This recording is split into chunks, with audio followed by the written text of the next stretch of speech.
জিতু কমল বাংলা টেলিভিশনের জনপ্রিয় একজন অভিনেতা।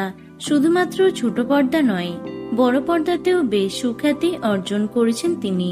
বর্তমানে চিরদিনই তুমি যে আমার ধারাবাহিকে আর্য চরিত্রে অসাধারণ অভিনয় করছেন জিতু। শুধু রিল লাইফ নয়, রিয়েল লাইফেও বেশ চর্চিত জিতু কমল। তার ব্যক্তিগত জীবন বরাবরই লাইমলাইটে উঠে আসে।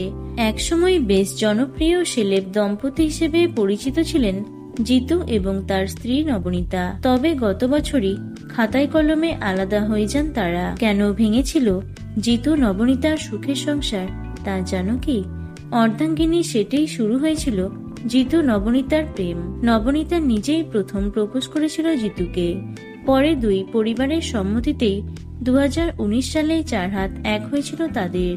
বেশ সুখে সংসার করছিলেন তারা। তবে 4 বছরের মাথায় বিচ্ছেদের ঘোষণা করেন জিতু নবনীতা। নবনীতাই প্রথমে নেট মাধ্যমে তাদের আলাদা হওয়ার কথা প্রকাশ্যে এনেছিলেন। জিতু কমল সেই সময় একটার পর একটা ছবির কাজে ব্যস্ত ছিলেন, তাই স্বাভাবিকভাবেই নবনীতাকে সেভাবে সময় দিতে পারেনি।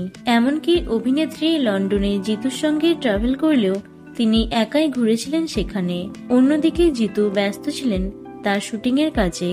সকলের অনুমান ছিল এই দূরত্বের কারণে তাদের সম্পর্কে চির ধরেছে। তবে তারপরেই সামনে আসে নবনীতার পরকীয়ার সম্পর্ক। স্নেহাল অধিকারী নামে এক যুবকের সঙ্গে নবনীতার ঘনিষ্ঠতা প্রকাশ্যে আসে। একসঙ্গে ছবি না দিলেও গোয়ায় একই হোটেল থেকে একই সময়ে তারা ছবিও পোস্ট করেছিলেন, যা সকলের জল্পনাকে আরো দৃঢ় করেছিল। জিতুকে এ বিষয়ে জানতে চাওয়া হলে তিনি কোনো রকম মন্তব্য করতে চাননি। এরপর খাতায় কলমে আলাদা হয়ে যায় জিতু নবনীতার পথ, যা মন ভেঙেছিল অসংখ্য অনুরাগীদের। তবে সেসব এখন অতীত। বর্তমানে তারা নিজেদের কাজেই ব্যস্ত। তো বন্ধুরা, ভিডিওটি এটুকুই। টলি দুনিয়ার অন্যান্য খবর পেতে চ্যানেলটি সাবস্ক্রাইব করতে পারো।